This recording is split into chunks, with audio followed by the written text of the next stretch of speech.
बेटा, अब तो लगता है मैं यहाँ कुछ ही दिन का मेहमान हूँ। नहीं पिताजी, ऐसा मत बोलिए। आप जल्दी ही ठीक हो जाएंगे। मैं तुम्हें एक बात बताता हूँ बेटा। हाँ पिताजी, बताइए, क्या बताना चाहते हैं आप? मैंने कुछ मन्नू सेठ मैंने कुछ मन्नू सेठ रामू के पिता पूरी बात बोल ही नहीं पाते और इस दुनिया को छोड़कर चले जाते हैं। रामू के पिता के जाने के बाद रामू को बहुत ही दुख होता है। पिताजी भी यहाँ से चले गए और कुछ बताना चाहते थे, वो भी नहीं बता पाए। एक दिन रामू के पिताजी का पुराना दोस्त आता है।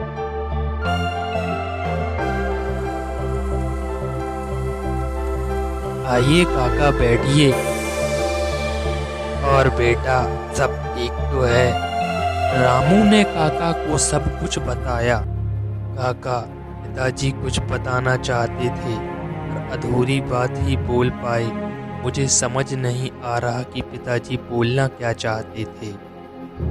क्या बोला तुम्हारे पिताजी ने? पिताजी बस मैंने मन्नू सेठ इतना ही बोला। आप तो पिताजी के मित्र हैं, शायद आपको उन्होंने कुछ बताया हो। हाँ, एक बार तुम्हारे पिताजी बोल रहे थे कि मैंने कुछ पैसे सेठ के पास जमा किए हैं, शायद वहीं बताना चाहते थे। तुम जाओ और मन्नू सेठ से पैसे मंगा लाओ। रामू मन्नू सेठ के घर चला जाता है और अपने पैसे मांगने लगता है। सेठ जी, मेरे पिताजी ने आपके पास कुछ पैसे जमा किए थे, कृपया आप मुझे वो अब लौटा दें। तभी सेठ सोचता है, अच्छा, तो उसने इसको बता दिया है मेरे पास उसके पैसे रखे हैं, और मैं कह देता हूँ कि मेरे पास तुम्हारे कोई पैसे नहीं हैं। कौन से पैसे? तुम्हारे पिताजी ने मुझे पैसे ही कब दिए हैं? सेठ जी, पिताजी तो बोल रहे थे कि आपके पास उनके पैसे जमा हैं। मुझे कुछ नहीं पता कि तुम्हारे पिता ने ऐसा क्यों बोला। मेरे पास उसके कोई पैसे नहीं हैं। सेठ रामू को झूठ बोलकर वहां से भगा देता है।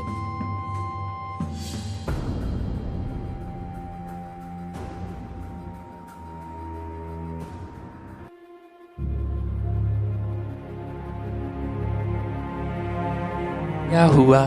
सेठ ने पैसे दिए या नहीं? नहीं दिया। कह रहा है कि मेरे पास किसी ने पैसे जमा नहीं किया। पर कोई बात नहीं, भगवान तो देख ही रहे हैं। अगर सेठ ने पैसे लिए होंगे, भगवान कभी न कभी दिला ही देंगे। कुछ दिनों बाद सेठ की तबीयत खराब हो जाती है और सेठ दर्द के मारे लेटा रहता था। सेठ ने कई डॉक्टरों से अपना इलाज करवा लिया था पर उसे कोई आराम नहीं मिलता। एक दिन उसके घर में एक साधु आते हैं। सेठ की पत्नी साधु का स्वागत करती है और साधु को बैठने को कहती है। बेटा, सुना है सेठ जी की तबीयत खराब है, इसलिए मैंने सोचा देखने चलता हूँ। क्या बताऊं साधु जी, कई डॉक्टरों को दिखवाया पर कोई आराम ही नहीं मिल रहा है। उनका तो बहुत ही बुरा हाल है। अगर आप कुछ कृपा कर दें तो शायद ठीक हो जाएं। साधु जानता था कि सेठ ने कई लोगों के पैसे ले रखे हैं। बेटा, मैं आया भी इसलिए ही हूँ। सेठ ने कई लोगों के पैसे ले रखे हैं और उन्हें वापस नहीं देना चाहता, इसलिए उसकी तबीयत खराब हो रही है। और जब तक वो सभी के पैसे वापस नहीं कर देता, उसकी तबीयत खराब ही रहेगी। साधु ने सेठ की पत्नी को बहुत समझाया। सेठ की पत्नी सेठ के पास जाती है और सेठ को समझाने लगती है।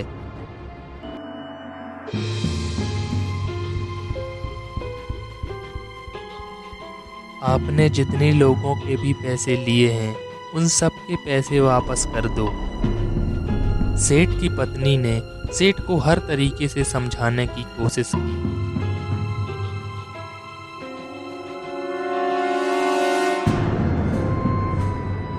कुछ देर बाद सेठ पैसे वापस करने के लिए हाँ कर देता है।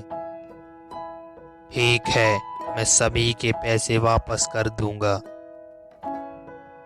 सेठ कुछ समय बाद सभी के पैसे उनके घर में पहुंचवा देता है।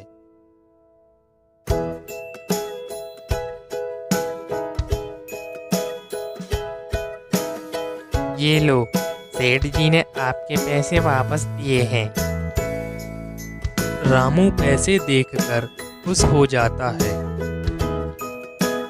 सभी के पैसे वापस करने के बाद सेठ धीरे धीरे ठीक हो जाता है। दोस्तों, हमें कभी भी किसी के साथ बेईमानी नहीं करनी चाहिए।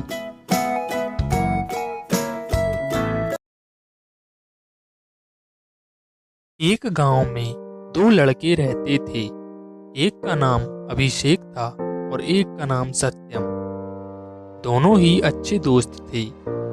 दोनों ही अपने पास के गांव में पढ़ते थे। 8वीं कक्षा पूर्ण होने के बाद उन्हें कुछ समस्या के कारण 9वीं कक्षा से अपने गांव में ही पढ़ना पड़ा। दोनों का ही गांव में पढ़ने का बिल्कुल भी मन नहीं था। अरे भाई सत्यम, मेरा तो गांव में पढ़ने का बिल्कुल भी मन नहीं है। हाँ भाई, मेरा भी यहाँ पढ़ने का बिल्कुल मन नहीं है, पर हमें अब यहाँ पढ़ना ही पड़ेगा। देख रहा है ना तू, ऐसा समय चल रहा है।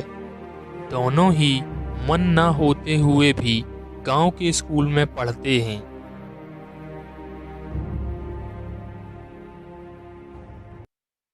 दोनों ही पढ़ाई में बहुत अच्छे थे, पर इस स्कूल में पुराने दोस्त नहीं मिलने और मन नहीं लगने की वजह से पढ़ाई में ध्यान नहीं दे रहे थे।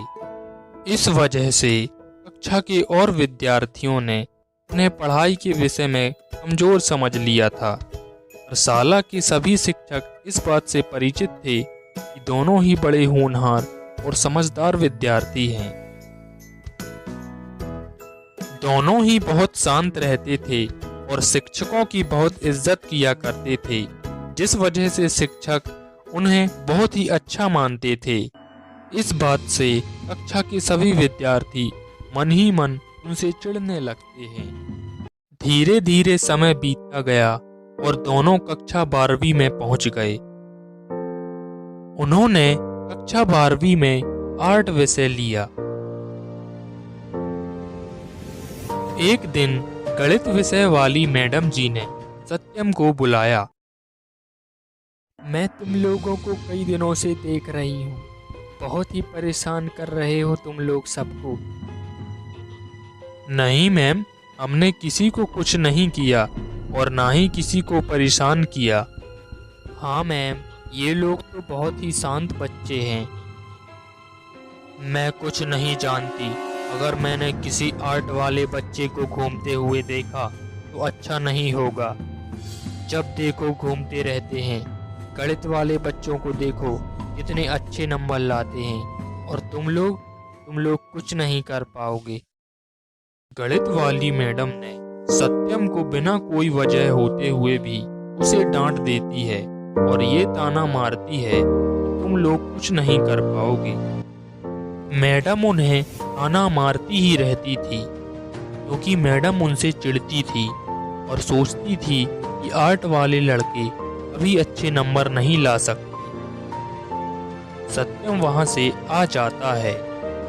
इधर उसी समय अभिषेक से शाला की प्रधानाचार्य मैडम जी कुछ बता रही होती हैं।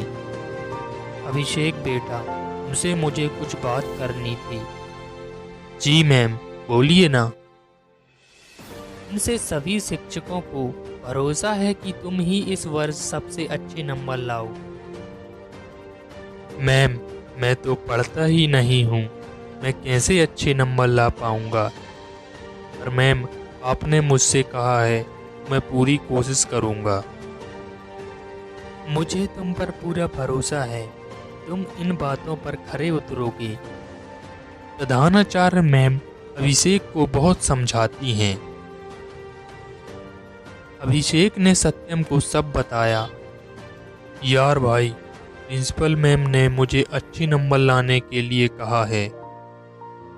सच बता भाई, प्रिंसिपल मैम ने भी कहा है अब तो तुझे लाना ही पड़ेगा अच्छे नंबर, क्योंकि गणित विषय वाली मैम हम लोगों को कमजोर समझ रही है।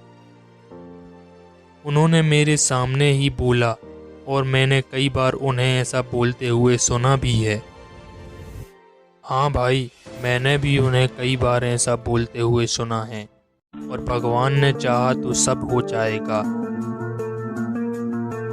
कुछ दिनों बाद पेपर होकर खत्म हो जाते हैं और अब सभी को परीक्षा के परिणाम का इंतजार था। कुछ दिनों बाद परीक्षा के परिणाम का भी इंतजार खत्म होता है और परिणाम आ जाता है। सभी अपना परिणाम देखने के लिए स्कूल आ जाते हैं। कुछ देर बाद पता चलता है कि साला का उच्चतम अंक अभिषेक ने प्राप्त किया है। सभी शिक्षक बहुत खुश थे, सिर्फ गणित विषय वाली मैडम को छोड़कर। भाई, अब तो मैं गणित विषय वाली मैडम को मिठाई खिलाने जाऊंगा, क्योंकि उन्हें लगता था कि आर्ट विषय वाले कोई अच्छे नंबर नहीं ला सकते, और आज तूने सबसे अच्छे नंबर लाए हैं। तो दोस्तों, आखिरकार अभिषेक भगवान की कृपा से अच्छे अंक ले ही आता है। हमें अपने ऊपर आत्मविश्वास रखना चाहिए और किसी को कम नहीं समझना चाहिए।